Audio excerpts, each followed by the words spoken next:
Pennied Days is the latest album from Night Moves. We are joined by Mickey and John from the band. Gentlemen, welcome back to San Francisco. Hey, thanks for having us. Hello. And thank you for playing that song for us. Oh, yeah. It was like just a second ago, but it seemed like so Yeah. long, which is great. Great album. You have, in my opinion, defeated the sophomore jinx that a lot of people talk about, I think. Yeah, the sophomore slump, huh? Yeah, and it took quite some time. It did. But it took as long as the first one did, though. People just didn't know us. I was going to the first one say, came yeah, out. we didn't. But we weren't a the part of first it. one took about like 2.5, 3 years. Yeah. So this one. But in that 3-year period, was it just so much that you needed to whittle it down, and it was like Yeah, it was kind of consulting like refining everything, putting it through, I don't know, different editing processes. And, we were also touring off that first record, so that took about like a year and a half, like promoting that, like when we re-released it on Domino Colored Emotions, that is. And then so we were working on it, on the road kind of at the same time. That was your first, eh? Thank you for keeping me on time. Minneapolis has been on the map quite a bit this year, for good and bad. The passing of Prince earlier this year, and you guys being indigenous of the area. I'm curious to know what kind of influence, if any, he had on you guys. Well, I think his influence, is kind of like all-encompassing with Minneapolis bands. Everyone's got something that they take a little bit from Prince. I don't know exactly what we took, but I guess there's a lot of like drum machine, like a more kind of like undercurrent of like a dancey element to the sound that's kind of like tucked under everything. So, like, maybe the falsetto bits. And then it was announced earlier this year that X Games is going to be moving to Minneapolis as well. Are you skaters? Are you fans of? We used to skate. Yeah. We used to skate real, like, every day, yeah. all the time. Yeah. And then we gave it up. I don't know what happened. We started a band, I guess. Yeah, it had always been like skateboarding, that's the goal.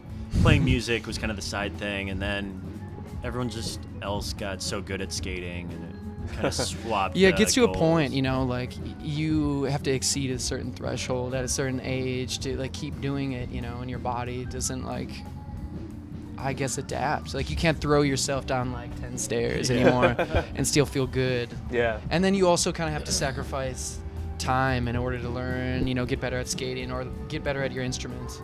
So that was the kind of thing. We was just like, yeah, maybe let's do the band thing, and then. Yeah. Do you carry boards when you tour? And do you We have in the 8+. past, Yeah. but we didn't this time. It was so snowy in like Minnesota and Colorado where we started off the tour, where it's kind of like I wasn't on the plane of thinking that skateboarding was going to be an option at like rest stops, but Now you know. now I know. And that could be your new California. habit to Yeah. get you away from all the drinking and boozing and It's true. and womanizing, or Hey. what have you, right?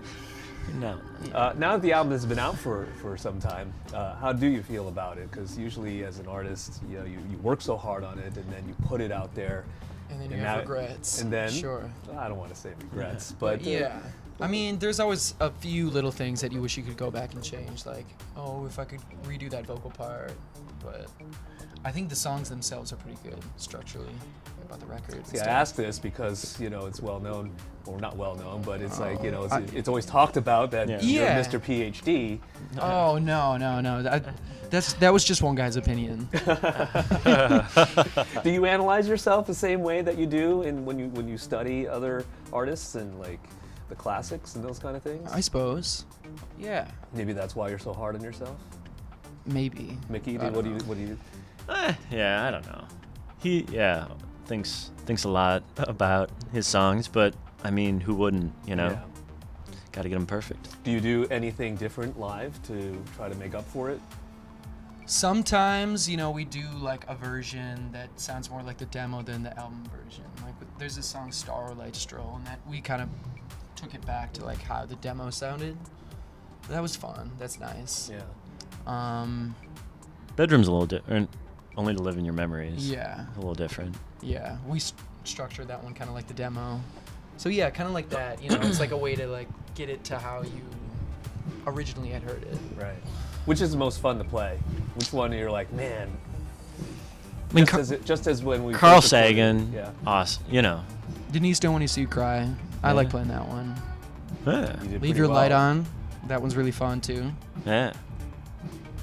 People like the fast ones, you know. Yeah. And you have a penchant for writing catchy songs as well, right? Carl Sagan, the two songs that you just mentioned Yeah. are getting a lot of attention, and I think Carl Sagan was one that we heard and a lot of people have really gravitated towards. So Yeah. Yeah. I think people are liking it. yeah, really appreciate your time and great to meet you. Cheers, Thanks. It is John and Mickey from Night Moves. The album is Hey. called Pennied Days. You're watching B-Sides on Air. And all you